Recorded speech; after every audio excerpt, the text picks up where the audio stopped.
You're listening to KC Forum with Kathy Quinn, public affairs with an entertaining spin. Hey everyone, Kathy Quinn here, from FOX4, with my, I think this is number 4 podcast. I think it's pretty cool.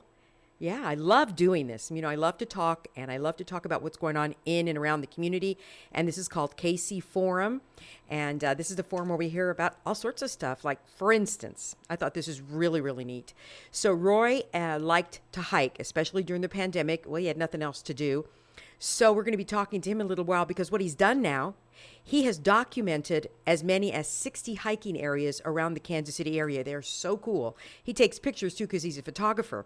So he's got a website, and we're going to be talking to him in a little while. I've got Roy Harriman with me right now, and I'm so excited because so many wonderful creative ideas have come out of the pandemic, even though it's been a rough time for a lot of folks. Roy, explain how you came to be a Kansas City hiker.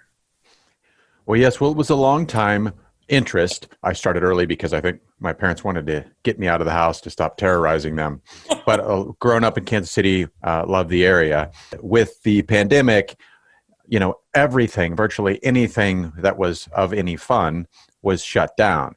And so really one of the very few remaining options was hiking and walking. And being March, April, May, the time was right. And so I thought this is a great opportunity to one, kind of, burn off some anxiety, but also to visit some places that I hadn't been to for a while, or even explore some new places. And then in that process, I thought, well, I know how difficult that it is to find new places. The information is just not well organized or available. I should start documenting this and turn it into a website.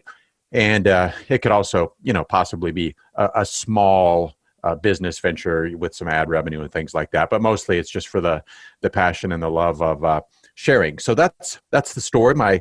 All my family came on some of the hikes, but my daughter Isabel was the most stalwart hiker. And then she designed a logo for our website. So she's just went on a walk with me today even. She's still not embarrassed to be around Dad. Or at least. Oh, how exciting though. Something that you love to do. That's what people I'm always thinking, I love what I'm doing, but always, is there something I can do that you never know that it's going to catch on? And we were not able to do a live shot with you the other day, but you're going to be on, it depends on when folks are listening to this. You're going to be on FOX4 in the morning show, but you were able to get a bunch of hits.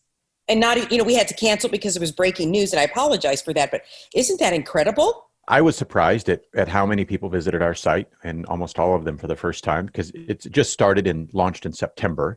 Oh my!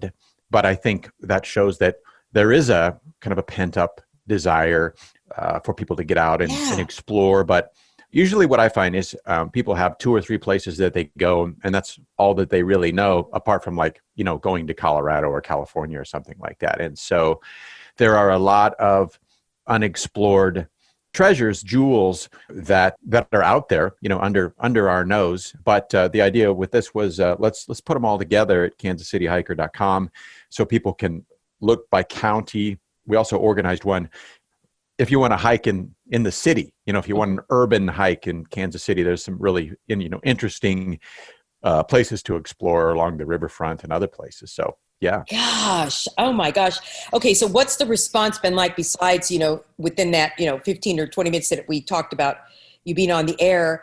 What did people say? Man, I was looking for something like this. Yes. It's been an interesting process, is that in the process of doing this, I've discovered been invited to join a couple of Facebook Kansas City hiking groups. And so I just have here or there shared a link, and the response there has been outstanding. People are like, wow, I didn't know this was here. Thanks for the database. Or, wow, I haven't been there for years. Thanks for the photo. People commenting and tagging their friends, hey, we need to go to this place. And so, there's been a good amount of enthusiasm. And being on FOX4, just the promotion that was done in studio generated a great deal of traffic for our website. And I even got a message same day from a grandmother, and she said, my granddaughter, she wants me to take her senior photos. The granddaughter had 5 criteria of places that they must meet. And she goes, can you help me? I don't know where these places are. So I gave her one for almost all of them. I said, you could try this or this or this or this. So it's nice to be able to be helpful to people as well.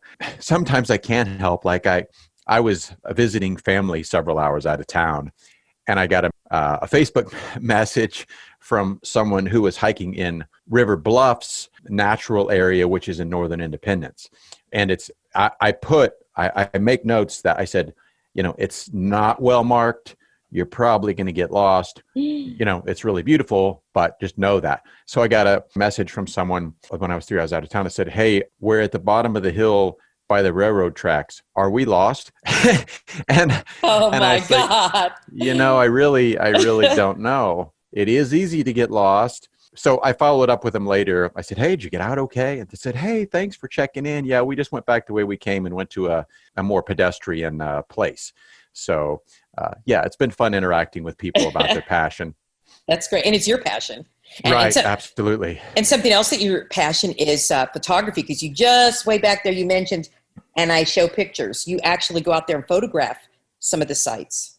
Yeah, I love it. I'm not being modest. I'm not a pro. What is the method called?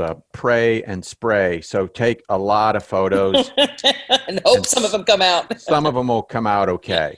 And then my daughter also she's an excellent photographer.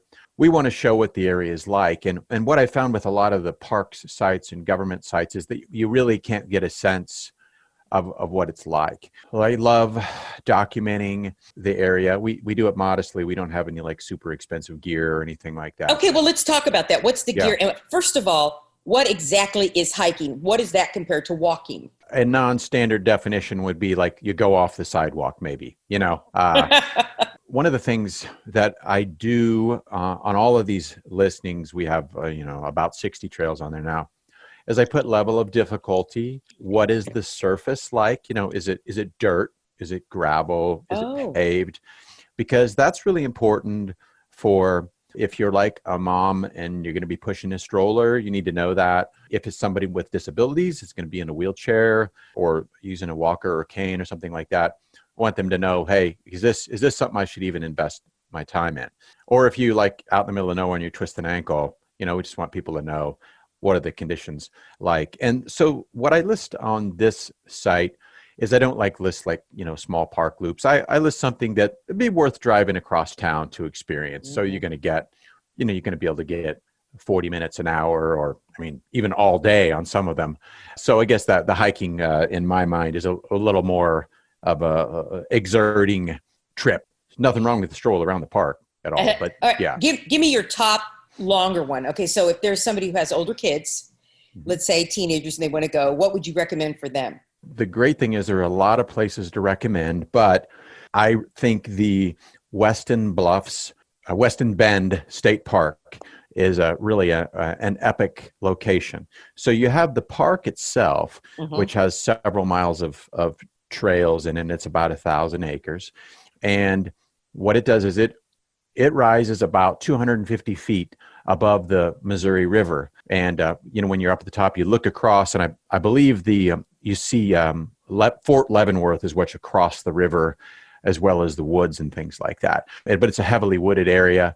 And so you can weave in all around the hills and gullies and things in the park itself. But then down at the bottom of the bluffs is a former road that's just called the Weston Bluffs Trail. Oh. And you can park, and I think it is 3.5 miles, and it takes you right to downtown Weston. So you can eat, you can shop, walk around, and then if you don't want to walk back, you can send someone to get the car, which I've been that guy many times, or you can walk back. But that's it's an easy hike, but it's 7 miles. So if the weather's nice, that's a great way to just spend a whole day. Another one is in Lake Jacomo, and this is a trail that was created it's called the Urban Trail Company.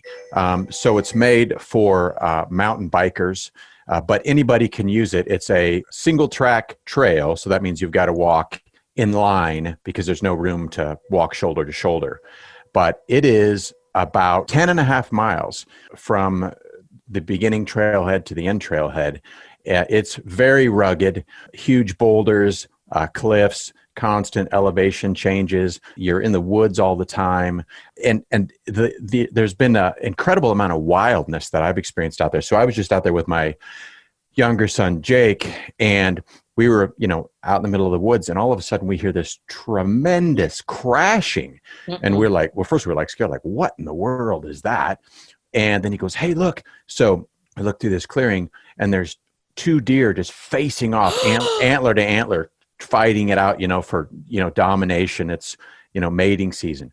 Did you get any pictures? No, they saw us before we could really zoom in. So they got away too quick. Oh, wow. And then in the same area, this was in the winter, at Jacomo again on this mountain bike trail called the Augie Trail, by the way, is what it's called. It's not on like park maps. So you have to either go to our website or go to the Urban Trail Company website to see it. So we scared each other mutually. I walked right up, just face to face with a bald eagle who was there on the shore fishing. And I was like, and it took off. And, but yeah, it's amazing. 30 minutes from your car, the kind of wildness you can experience. I would love to do that. That sounds just tremendous. Okay. So what do you take along with you? What are some of the supplies that people need to know about? The first thing, and this is the voice of experience of getting lost numerous times, is some sort of map and some sort of ability to determine direction. Okay. Some trails are poorly marked, and so you think you're going somewhere and you're actually going somewhere else. If you have good reception, then you can use some kind of an app, but a lot of times you don't have that. I put a old-fashioned compass just around my neck like a necklace, and that has saved me numerous times where I had no idea where I was. But I know, hey, if I just keep thrashing east, I'm going to come out on a road somewhere, and then I'll be reoriented. Or the map. Just usually most parks have a map, and that helps you stay grounded. So you don't want to get lost. It's good to let somebody know where you are in case you twist an ankle and can't get back to your car. And then I always encourage people, hey, bring more water or Gatorade or whatever than you think that you're going to need. Because if you exert more than you think, or it's hotter than you think, you're going to get lightheaded and you're going to have a miserable experience. So I have 3 kids, and one of them just has, for some reason, this routine of drinking all of his water within like 5 minutes of leaving the car. And then he's dying for the rest of the time and begging for other people's water. And so last time I brought a gallon jug of water, and I said, take this. And he's like, I don't want it. And I said, no, you're taking this. And he drank almost all of it. So, oh my gosh. Yeah. That's great. And so it's a wonderful thing because, as you mentioned off the top, people are stuck in their homes. They're like, oh my gosh, what am I going to do? And this is an adventure. I mean, it could be so many different, how many hikes, how many trails have you been able to let everybody know about on the website so far? We have documented about 60. Wow. And one difference with this is I've personally visited all of them, because what I found is what is on websites or park sites or government sites is not necessarily reality, and sometimes a far cry from it. In other words, can you even find the trailhead? Is it overgrown with weeds? Is there garbage everywhere? That's kind of information that's important to know, especially, hey, if it's a mom going out by herself with a couple of kids, is she going to feel safe in this environment? Maybe it's very safe, but it just doesn't look safe, but I don't know if it is or not. So there's 50 or 60 there now, and we'll slowly continue to add more as we visit. Like my daughter and we just went out to what's called Liberty Bend Conservation Area, which is in Sugar Creek, Northern Independence, right along the Missouri River. Beautiful spot, but I had not been before. And so once I do a little write-up on that, we'll post that as well. That is wonderful. Okay, so I'm taking a look at the website right now, kansascityhiker.com, and they can always ask you questions. They can send you an email and ask you questions, and it's just very well put together here. It's really, really nice. We have such a wonderful well-kept secret here in Kansas City, don't you think? Many well-kept secrets.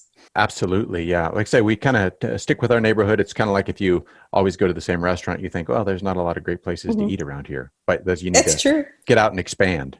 Get out and expand. That's wonderful. Right. Roy, thank you so very, very much. It's kansascityhiker.com. Okay, awesome. Thank you so very much. And thank you for joining our podcast. Thank you. All right, we'll talk to you soon. We got more on the way. Stay with us.